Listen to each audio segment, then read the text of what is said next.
لحساب الجولة الثالثة من المجموعة الثانية من مسابقة كأس الكونفدرالية الإفريقية، ينزل أهلي طرابلس الليبي ضيفا على النجم الساحلي في ملعب سوسة الأولمبي مساء السبت، والذي سيفتقد فيه النجم جماهيرها المعاقبة من قبل الاتحاد الإفريقي في مواجهة لا خيار فيها لرجال المدرب فوزي البنزرتي سوى الفوز إذا ما أرادوا العودة في حسابات الترشح للمربع الذهبي،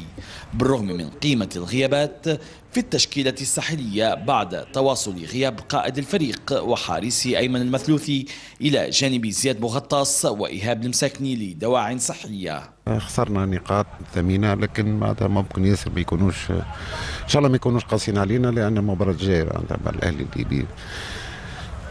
نحاولوا باش نفوزوا، نحاولوا نقدموا طية. أهم شيء بالنسبة لي مش الفوز، أهم شيء بالنسبة لي هي تقديم مقابلة طيبة معناتها على جميع الأوجه، وهذا كان كيفاش تفوز وقت اللي تقدم لاعب نقولوا كويس ولا مزيان ولا واحد، وقتها معناتها بتنجح وتبدا ثم روح العطاء وروح الانتصاريه موجوده، وهذا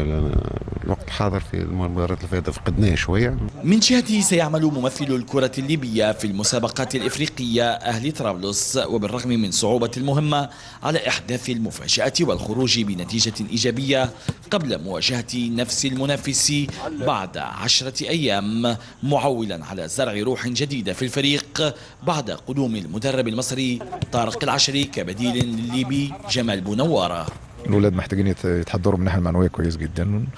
وأنا على ثقة أن هم في المحافل الدولية ديت بيكونوا حاضرين، فأتمنى أن هم يقدموا مستوى متميز يليق باسم النادي الأهلي وبدولة ليبيا، خاصة في الظروف المحيطة بالفريق. كلنا نعلم أن كرة القدم دائما هي راسمة البسمة على وجوه كل الرياضيين، فأتمنى يعني إن شاء الله يكونوا حاضرين بإذن الله. في مباراة أجوار لا خيار فيها للفريقين سوى الانتصار، ينزل أهلي طرابلس الليبي بقيادة مدربه الجديد المصري طارق العشري ضيفا على النجم الساحلي المحروم من جماهيره المعاقبة من قبل الاتحاد الإفريقي، وكذلك من عدد من لاعبيه الأساسيين لدواعٍ مختلفة. نافع بن عاشور، بين سبورتس، مدينة سوسة، تونس.